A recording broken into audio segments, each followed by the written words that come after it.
So let's recap the games. But before we do that, there was three new players in the lineup: Taylor Hall, Mike Reily, and Curtis Lazar. I'm curious, Ryan, to get your first impressions of them. Yeah, I thought they've been great. Hall, I think is not necessarily jumping off the sheet in the way that you might hope Taylor Hall does based on his past reputation, but I think he's doing plenty well. I think his skill and just confidence with the puck just kind of jumps off the sheet, even if he's not quite executing all the plays, but he's still finding ways to get involved. He already scored 2 goals, which is as many as he had all season with Buffalo. So that does show that he has more left to give, which was the hope. And he gets to play a little bit of a reduced role than he's used to playing. So I think that suits him pretty well. But you can tell that sometimes, especially with players that have high skill, sometimes just inserting them in the lineup, there's some growing pains to some degree. You can tell there's some plays he's trying to make where he's not quite in sync with the guys around him yet. But I'm excited for what's coming down the pipe once he's a little more comfortable there. And it also just reminds you too of like how hard it is to jump into a lineup late in the season, like last year with Kasha and Richie, where neither of them really had much of a shot to get very comfortable in their new spots in the lineup with a new team, and never really got that chance. So yeah, and then I think Lazar fits in super well with that fourth line. He could be that kind of little missing factor on the fourth line. We've talked about how that line's been a problem the last couple of years after it was a big strength of the team. And not to like get too high on it after a few games, but he's an injection of, I think, what they've been kind of missing there. It allows Reily to move to the wing where I think he's better suited. I still think that, Reily may or may not full-time be in that lineup, especially if they want to get Freddie back in there, because he's going to need to go somewhere. But yeah, you could just see, especially in that first Islanders game, just the total change in tenor of that line. They were doing what the Islanders' fourth line is pretty famous for doing, and they were doing what the Bruins' fourth line, when they've been a successful team, has historically done, of getting hard on the forecheck, set the tone early, and be that line that can really give the whole team energy when things aren't necessarily going well, and that's been missing for a very long time. Reily is also fantastic. He's been an element that's been missing on the back end, especially with the injuries, but he's just a really smooth player. He's really good with the puck. Also impressive to see him be able to just be thrown up on the top power play unit as soon as he gets there.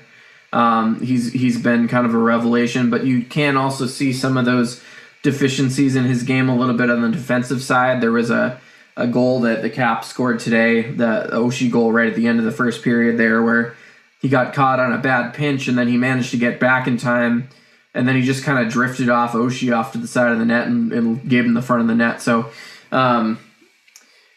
yeah, I think in a super high role sometimes he'll be in enough situations where some of those weaknesses are exposed, but the elements that he's been able to bring so far overall have been a huge positive to a team that's really needed that kind of a game.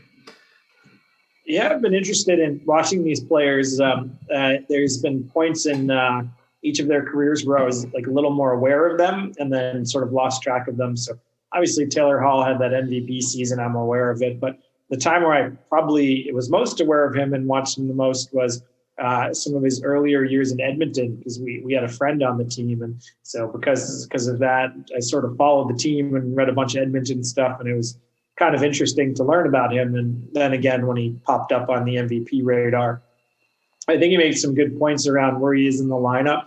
I think that might be where he belongs a little bit now.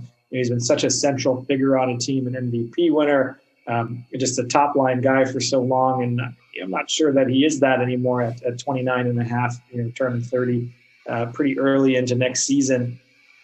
And maybe a second line role is a little better for him, where he doesn't need to impact the whole game. He can play solid and impact spots.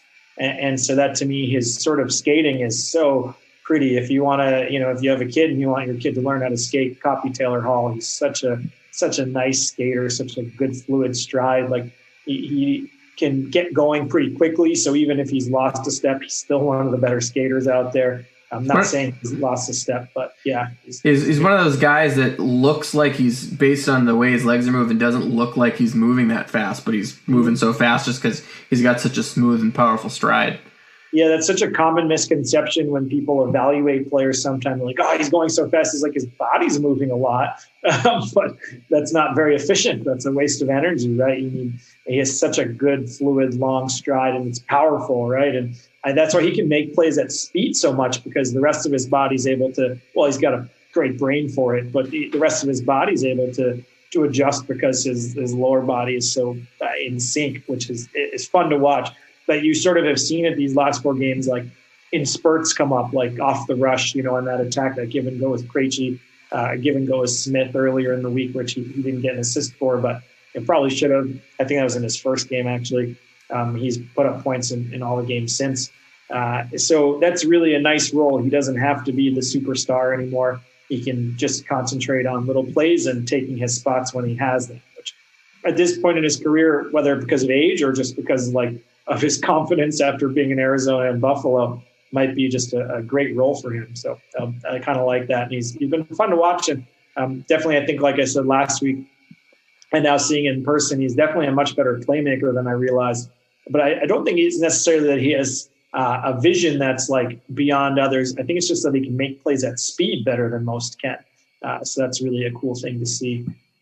Lazar is so interesting. Lazar, if you compare Lazar and Coyle, it reminds me of the differences between the average Canadian hockey player and the average American hockey player.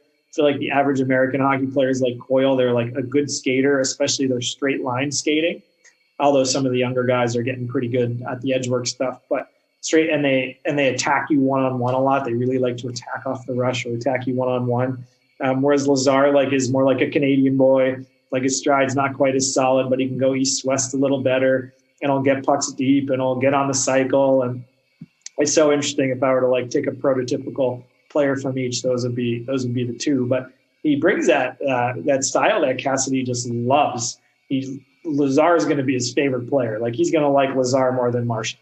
That's just that just seems to be the type of player that he gets off on, and it allows you to sort of match that fourth lineup in a way that they have not been able to do for a year and a half, and hopefully will benefit them as such. And so far he's been fun to watch, and the energy's been palpable and contagious for sure. And Reily is interesting. I think you made a great point on Capitals' goal. There was also a play, I think, earlier in that sequence where he sort of made a bit of a bad pinch, and you saw him get caught in no man's land a bit. But yeah, if you're having him against on the third pair against weaker competition, and I think if Carlo and Grizzly come back, that's most likely where he slots in. PP1 or PP2 guy, maybe with Grizzly back a PP2 guy, playing 18 minutes on your third pair. He's such a great puck mover, and he really gets the offense and the transition game going in a way that the majority of the Bruins defensemen, especially the healthy ones right now, cannot. So that's been fun to see. And just he's a presence. He's a stable presence, and he's a stable puck mover in a lineup that was lacking it for the last little bit. So kind of interesting to see, and fun players to watch. And hopefully they continue their impact on the lineup, because it's for better, whether it's coincidence or not, it certainly seems to be positive and be working out well.